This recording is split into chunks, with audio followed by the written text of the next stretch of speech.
नमस्कार। कक्षा 6 से 12 के इतिहास विषय की सीरीज के अंदर आपका स्वागत है। इस कड़ी के अंदर हमारा आज का पहला प्रश्न है, सिंध विजय का श्रेय किसे दिया जाता है?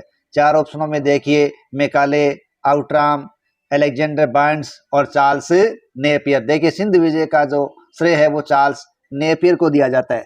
देखो, ध्यान रखें, चार्ल्स नेपियर है वो लॉर्ड एलनबरो के समय था, ठीक है। और लॉर्ड एलनबरो का जो समय है वो कुशल आक्रमण नेता का काल कहलाता है। और इसी एलनबरो के समय ही नेपियर ने सिंध का अंग्रेजी राज्य में 1843 में विलय कर लिया था। नेक्स्ट है, मराठों की अंतिम पराजय के बाद पेशवा बाजीराव द्वितीय को पेंशन भोगी बनाकर कहाँ भेजा गया था? ऑप्शंस में देखिए, सतारा, नागपुर, बिठूर, त्रिवेंद्रम। तो उनको देखिए कहाँ भेज दिया गया था? बिठूर भेज दिया गया था। नेक्स्ट है, दिल्ली दरबार, वर्नाक्यूलर प्रेस अधिनियम, भारतीय शस्त्र अधिनियम जैसी घटनाओं का संबंध किस वायसराय से है? देखिए, ये जो सभी घटनाएं हैं वो लॉर्ड लिटन से संबंधित है। किससे संबंधित है? लॉर्ड लिटन से। एक बात आप ध्यान रखें कि भारतीयों के लिए यदि सबसे कुख्यात जो वायसराय हुआ है वो लॉर्ड लिटन ही हुआ है।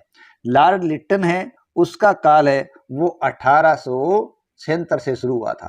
कब? 1876 से 80 तक ये रहा था। और इसके समय अनेक महत्वपूर्ण घटनाएं हुई थी जिसके कारण ये भारतीयों के अंदर अलोकप्रिय हो गया था।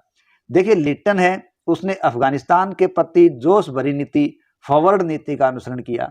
इसके अलावा राज उपाधि अधिनियम है वो 1876 में आया था। तो 1876 में अंग्रेजी संसद ने रॉयल टाइटल एक्ट पारित किया और इस एक्ट के द्वारा महारानी विक्टोरिया को भारत की सम्राज्ञी या केसरी हिंद की उपाधि दे दी गई। तो इसके लिए लॉर्ड लिटन ने 1 जनवरी 1877 को दिल्ली दरबार का आयोजन किया था और राजाओं और जनता के सम्मुख इस उपाधि की उन्होंने घोषणा की थी। और इस दरबार के अंदर उन्होंने करोड़ों रुपये खर्च कर दिए थे। अब इस समय देश के हालात वो बड़े विकट थे, देश में भयंकर अकाल पड़ा हुआ था। तो इसलिए कलकत्ता पत्रिका ने जो दिल्ली दरबार लिटन ने आयोजित किया था उसकी तुलना उस घटना से की कि जब नीरो बंसी बजा रहा था और रोम जल रहा था। इस प्रकार जनता ने भी लिटन की इस कार्य की आलोचना की थी। लिटन ने ही 1878 में वर्नाक्यूलर प्रेस एक्ट भी पारित कर दिया और इस एक्ट को देसी भाषा समाचार पत्र अधिनियम या मुंह बंद करने वाला अधिनियम भी कहा गया था, ठीक है। तो इसका ये था कि कई समाचार पत्रों को बंद कर दिया जाए। इसके अलावा 1878 में ही इन्होंने भारतीय सशस्त्र अधिनियम या इंडियन आर्म्स एक्ट भी पारित कर दिया। इसके द्वारा भारतीयों के लिए बिना लाइसेंस के शस्त्र रखना और व्यापार करना एक दंडनीय अपराध कर दिया। कुल मिला के इन्होंने हर तरह से भारतीयों पर अत्याचार या रोकने का या रोक लगाने का प्रयास किया था। तो ये भारतीयों के अंदर सबसे ज्यादा अलोकप्रिय हुआ था लॉर्ड लिटन। नेक्स्ट, किस वायसराय को भारत में स्थानीय स्वशासन की स्थापना का श्रेय दिया जाता है? तो 5 ऑप्शंस हैं, Lord Lytton, Lord Northbrook, Lord Ripon और लॉर्ड डफरिन। तो यहाँ अपना उत्तर होगा लॉर्ड रिपन। देखिए, जिस प्रकार लॉर्ड लिटन है वो भारतीयों के लिए सबसे ज़्यादा कुख्यात था, अलोकप्रिय था, उसी से बिल्कुल अगेंस्ट या उससे बिल्कुल विपरीत 1881 में लॉर्ड रिपन का काल शुरू हुआ था। ये 1880 में ही हो गया था और 1800 लगभग 84 तक इसका काल था। तो जितना लिटन है वो कुख्यात था, उससे बिल्कुल विपरीत लॉर्ड रिपन है वो भारतीयों में सबसे ज़्यादा लोकप्रिय वायसराय हुआ था। और लॉर्ड रिपन ने ही भारत में पहली बार 1881 में नियमित जनगणना करवाई थी। इसके अलावा स्थानीय स्वशासन है वो रिपन के शासनकाल में शुरू हुआ था, जो इसके समय की सबसे महत्वपूर्ण घटना मानी जाती है। इसके साथ ही लॉर्ड रिपन ने वर्नाक्यूलर प्रेस एक्ट, जो कि लिटन ने 1878 में लागू किया था, उसको भी रिपन ने समाप्त 1882 में कर दिया था।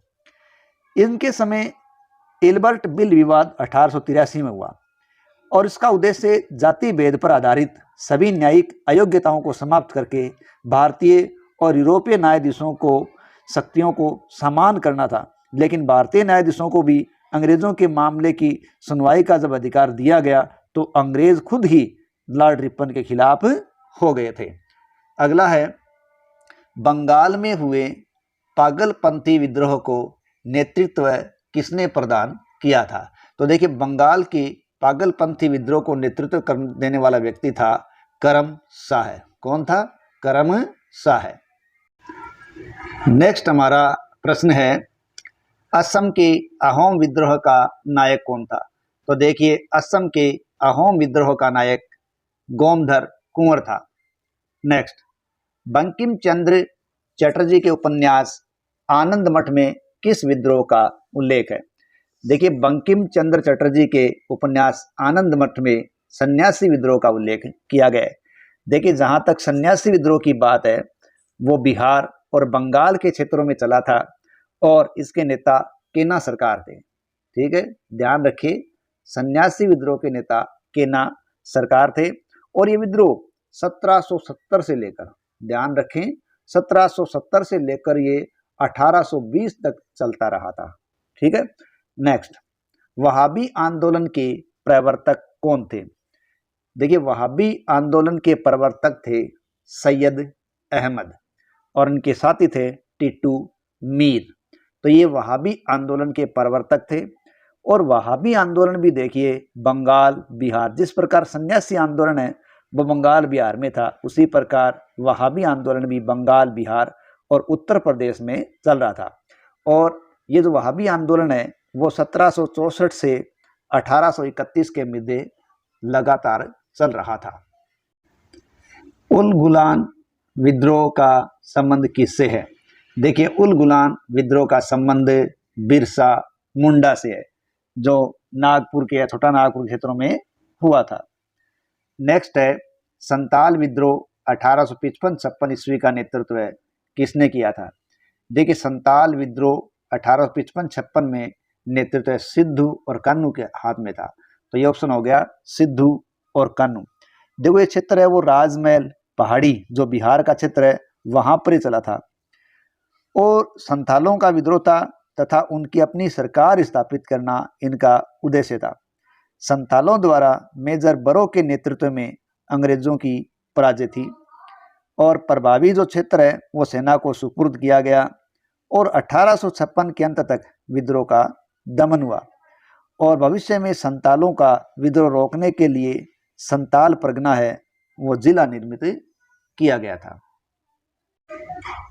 नेक्स्ट हमारा प्रश्न है, 1857 ईस्वी का सिपाही विद्रोह कहाँ से प्रारंभ हुआ था? देखिए, यह विद्रोह मेरठ से शुरू हुआ था। कहाँ से? मेरठ से। 10 मई 1857 को मेरठ छावनी में 20वीं NI के पैदल सैनिकों ने चर्बी वाले कारतूसों के प्रयोग करने से इनकार कर दिया था और विद्रोह कर दिया।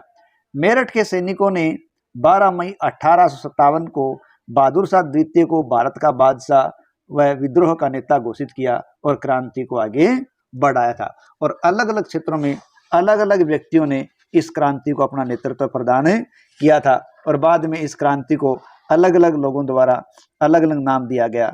जैसे अपन बात करें अशोक मेहता की, तो इन्होंने अपनी पुस्तक द ग्रेट रिबेलियन में से राष्ट्रीय विद्रोह कहा है।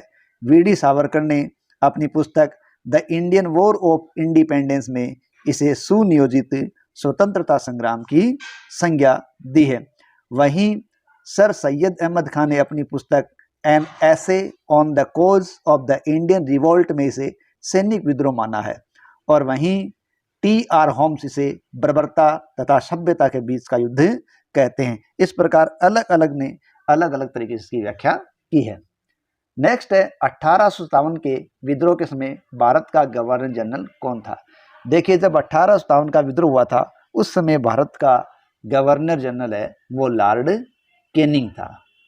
इसी के साथ अपनी ये श्रृंखला समाप्त होती है। धन्यवाद।